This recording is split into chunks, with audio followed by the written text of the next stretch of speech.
AI 인공지능의 모든 것을 알아보는 시간입니다. 미래 AI는 단순한 기계가 아니라 감정을 공감하고 소통하고 심지어 따뜻한 존재가 될 것이다 라는 이야기가 나오고 있는데요. 자, 이게 가능한 이야기인지 김준하 지스트 AI 정책전략대학원장님 모시고 이야기 나눠보겠습니다. 안녕하십니까? 네, 안녕하십니까? 네. 자, 교수님 오늘은 AI와 인간의 공감에 관해서 이야기를 해보도록 할 텐데 과연 AI가 진정한 공감을 구현할 수 있을지 궁금합니다. 네. 결과적으로는 인간의 한 90% 정도의 공감 능력은 만들어질 수 있다. 네. 이고 예. 나머지 한 10%가 인간의 고유 영역인 것 같은데 네. 제가 앵커님께 질문 하나 드릴게요. 예. 많은 시청자들도 청취자들도 궁금하실 텐데 네. 제가 진짜 말 못할 고민이 있어요. 네. 그러면 AI 상담사의 기능이 훌륭하다라는 전제하에 네. AI 상담사와 친한 친구 네. 둘 중에 누구한테 고민 상담을 할까요? 고민 상담. 처음에는 이제 그 감성에 호소하는 부분이 있거든요. 네. 인간은 그렇게 지내왔으니까. 그래서 친구에게 먼저 고민을 하겠지만 주변에서 그 AI 상담사로 인해서 내가 뭔가 문제를 해결됐고 효과가 있다라고 네. 한다면 그곳으로 점점점 의지하는 확률이 커지지 않을까 이런 생각이 듭니다. 그렇게 가고 있고요, 현재. 아, 그런가요? 네, 현재 네네. 그렇게 가고 있고 또 한 가지는 나의 비밀을 AI 상담사와 친한 친구 누가 더 잘 지켜줄 것 같아요. 네. 사람들이 이런 거 이야기하잖아요. 예. 우리 둘만의 이야기인데 오프 더 레코드야. 네. 너만 알고 있어. 수없이 비밀이 지켜지지 않은 모습들 네. 그런 것을 봤기 때문에 결국은 AI를 믿지 않을까. 네, 네. 그런 의미에서 이미 전 세계적으로 AI 상담사나 심리 치료사, 네. AI 심리 치료사가 10개 정도가 상당히 액티브하게 지금 공감을 하고 있습니다. 네, 이게 이제 막 나온 게 아니라 이미 활발하게. 네, 한 네. 5년 전부터 AI 상담이라는 부분을 연구를 해오다가 이제는 챗봇 기반의 AI 상담사 그리고 개인화를 시킬 수 있는 그러니까 김준하에 맞춰서 네. 나 자신에 맞춰서 가장 친한 동반자가 되는 AI 와. 이런 것들이 많이 활용이 되고 있습니다. 상상 이상인데요. 네. 예. 그래서 오늘은 그런 레플리카라고 하는 부분들로 이야기를 해보려고 합니다. 네네. 저는 단순하게 그 AI가 그냥 어떤 걸 물어보면 AI가 이제 기계니까 거기에 입력된 지식을 바탕으로 이 고민을 좀 해결해 줄 거라고 생각을 했는데 맞춤형까지 왔다는 건 상당히 그렇습니다. 놀라운데요. 네, 그렇습니다. 이런 미국의 연구가 있었어요. 195가지의 아픈 상황, 네. 이 병에 대해서 아픈 예. 상황에 대해서 그 환자들에게 인간 의사에게 진단을 받아보고 인공지능 의사에게 진단을 받아보고 상담을 받아보는 네네. 이 두 가지 실험을 했는데 네. 그 실험 결과를 가지고 무작위로 섞어놓고 평가자들이 무엇을 선택하는지 네. 뭐가 더 좋았다 공감 능력이 뭐가 뛰어났다라는 실험을 했었는데요. 예. 이 평가자들의 78%가 챗봇 AI 챗봇의 공감 능력이 더 좋다. 특히 이제 응답의 질 전문성 등을 표현하는 네. 부분에서는 3.6배 정도가 인간보다 AI 상담사가 훨씬 나았고 와. 그다음에 공감도라고 하는 부분의 이 네네. 측면에서는 AI 닥터가 인간 의사보다 거의 10배 가까이 공감 능력이 뛰어났다. 네. 이렇게 나옵니다. 오늘 게스트로 나오셨는데 사회자로 보는 제 공감 능력은 어떻습니까? 괜찮나요? 아직은 딱딱합니다. 아, 그런가요? 네. 예, 좀 더 AI 닥터 네. 챗봇에 네. 가깝도록 그 효능에 가깝도록 노력을 하도록 하겠습니다. 예. 자, 이 인간과 AI의 그 상호 작용에서 그렇다면 가장 중요한 요소 같은 게 있을 건데 그게 무엇이고 또 인간의 감정과 인식에 어떤 영향을 미칠 건지 또 알아보도록 하죠. 앵커님께 또 질문 네. 해보겠습니다. 아, 좋습니다. 예. 인간과 인간 사이에 가장 중요한 게 뭘 기반으로 해야 되잖아요. 공감 능력? 그것도 있고 공감 능력도 있고 이래야지만 다음 단계가 넘어간다가 있습니다. 이게 신뢰. 아, 신뢰. 예, 인간과 인간 사이에도 가장 중요한 게 신뢰거든요. 그렇죠. 그런데 인간과 AI 이 상호 작용에도 가장 중요한 게 신뢰입니다. 인간에게도 중요하지만 AI에게도 중요한 이유가 AI가 반응을 할 때 인간에게 상호작용을 하면서 반응을 할 때 투명해야지만 예측 가능하거든요. 근데 이것도 인간도 똑같죠. 네. 투명하면서 예측 가능한 사람이 상호작용을 잘하잖아요. 네. 그런 면에서 AI 사용자들이 AI가 신뢰도가 높아지면 더 많이 사용을 하게 됩니다. 네. 결국 신뢰가 높아지면서 더 많이 사용하니까 신뢰가 떨어지는 AI는 이제 사장되게 돼 있고 신뢰가 높은 AI들은 계속 남아 있게 되죠. 네네. 이 신뢰라는 것도 이제 AI는 데이터를 기반으로 이렇게 그 사람에 맞습니다. 따라 맞춤형으로 나오는 건가요? 맞습니다. 네. 맞습니다. 이게 긍정적인 예와 부정적인 예들이 있는데요. 네. 이런 상호작용에서 네. 긍정적인 예들은 의료 분야에서 최근에도 있었죠. 암 진단에 대해서 왓슨이라고 하는 신뢰가 높은 AI가 일반 의사님들보다 더 잘 맞췄다. 예측에 대해서. 네. 근데 이런 AI가 환자의 진단 데이터를 보고 말씀하신 데이터를 보고 네. 정확한 치료 방향을 제시할 수 있으면 네. 그 신뢰도는 의사에게도 높아지고 환자에게도 높아지거든요. 네. 그런데 이제 부정적인 예가 하나 있습니다. 어떤 거죠? 2016년 정도에 처음으로 마이크로소프트에서 테이라고 하는 AI 챗봇이 나왔었어요. 네. 근데 테이가 하는 역할은 트위터에서 대화하는 내용들을 가지고 자기가 스스로 훈련해서 트위터에서 본인한테 질문을 하면 대답을 해주는 챗봇이었는데 네. 트위터 상의 대화들을 가지고 훈련을 하다 보니까 이게 18세에서 24세 젊은이들을 타겟으로 만든 챗봇이었거든요. 네. 그런데 18세, 24세 젊은이들이 좀 말이 거친 표현들이 많이 있을 거 아니에요. 네. 그런데 인공지능이 이걸 훈련해 버립니다. 그래서 자기가 훈련된 내용을 상담을 하는 18세, 24세 젊은이들한테 욕도 하고 안 좋은 방향도 가르쳐주고 하면서 네. 마이크로소프트에서 이걸 접었습니다. 네. 이런 영향들도 있기 때문에 결국은 신뢰라는 면이 가장 인공지능과 이 인간 사이의 상호작용에서 제일 중요한 네네. 부분이라고 생각을 합니다. 예.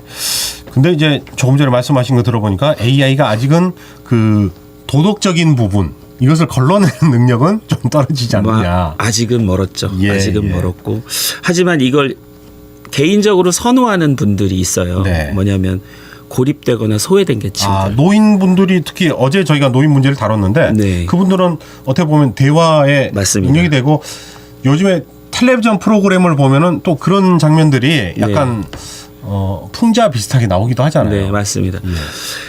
고립되거나 소외된 분들이 대화할 사람이 없을 때, 네. 그럴 때 옆에서 동반자 로봇 또는 요즘에는 반려 로봇이라는 단어도 나오고 있습니다. 네. 아, 그렇겠군요. 제가 이제 반려견을 대신할 수 있지 않을까요? 그 얘기를 드리려고 했는데 네. 반려 로봇 역할까지 네. 이미 나왔습니다. 이렇게 우리가 상상하는 것보다 훨씬 더 AI 세계는 범위가 넓고 발전 속도가 빠르다는 것을 느껴볼 수가 있는데 상당히 빠릅니다. 예. 네.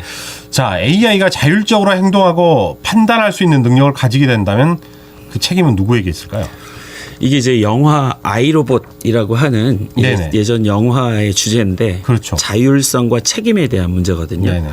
근데 이 자율성과 책임에 대해서 지금 상황에서 우리가 고민을 하는 게 책임 공백이라는 단어가 있습니다. 책임 공백이 뭐냐면 다수가 작용을 하는 시스템, 네. 다수가 관여를 하는 시스템에서 설계자, 개발자, 그리고 배포자, 그리고 회사, 기업, AI를 개발을 할 때 여러 단체들이 개입을 하게 되면 네. 책임 공백이 생깁니다. 예. 그 책임 공백이 도입되는 맥락 자체가 이게 결국은 알고리즘 기반으로 AI가 작동을 하기 때문에 프로그래머나 사용자 그리고 회사 간부 네.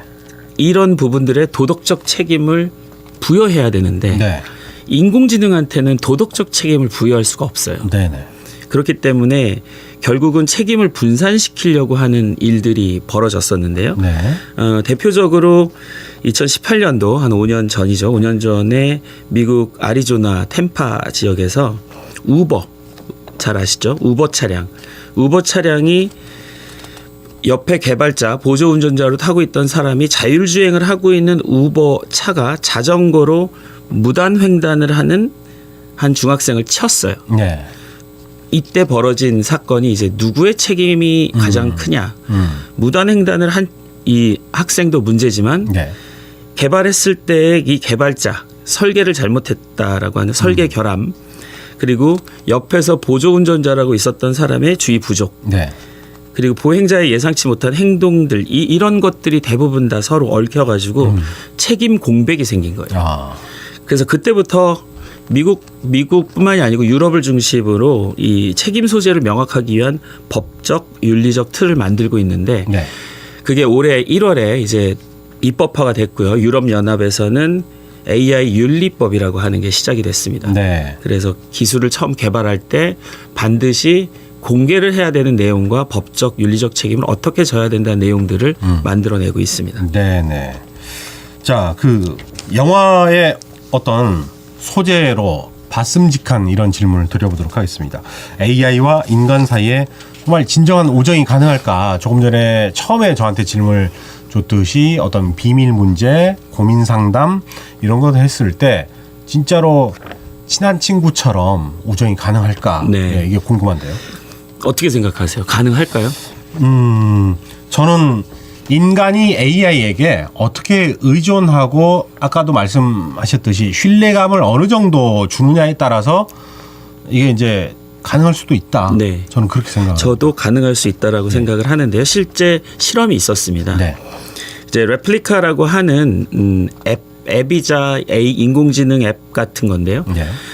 사용자하고 대화를 합니다. 그러니까 개인하고 대화를 하는 거죠. 그러니까 제가 저를 개인화를 시켜서 저의 가장 친한 친구가 되도록 만들어가는 인공지능 앱인데 네.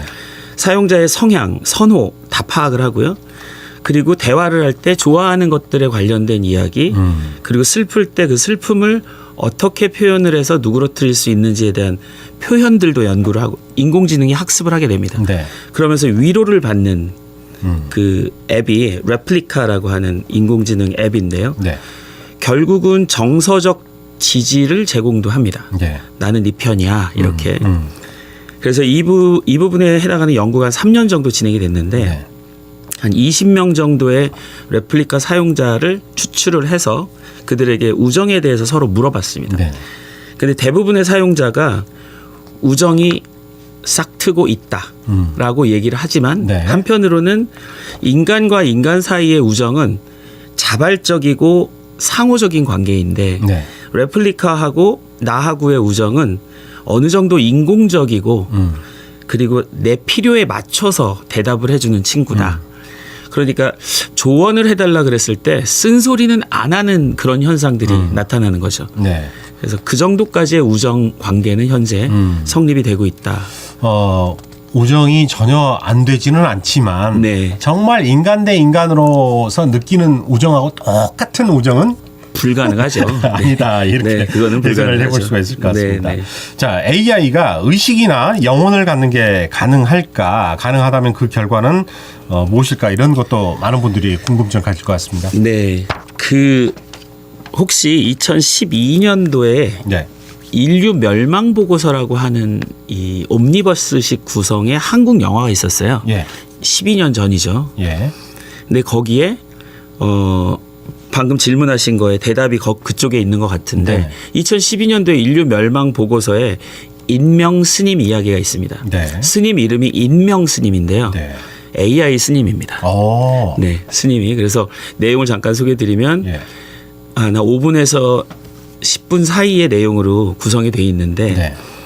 인공지능 스님이 불경에 관련된 이 부처에 관련된 대부분의 법전을 법구경 같은 그런 법전들을 학습을 다 합니다. 그리고 관련된 책들을 전부 학습을 해서 네. 인공지능 스님이 로봇의 모양으로 나타나는데 설법을 펼치시잖아요. 이렇게 우리가 교회에서 기도할 때 설교를 하듯이 설법을 하실 때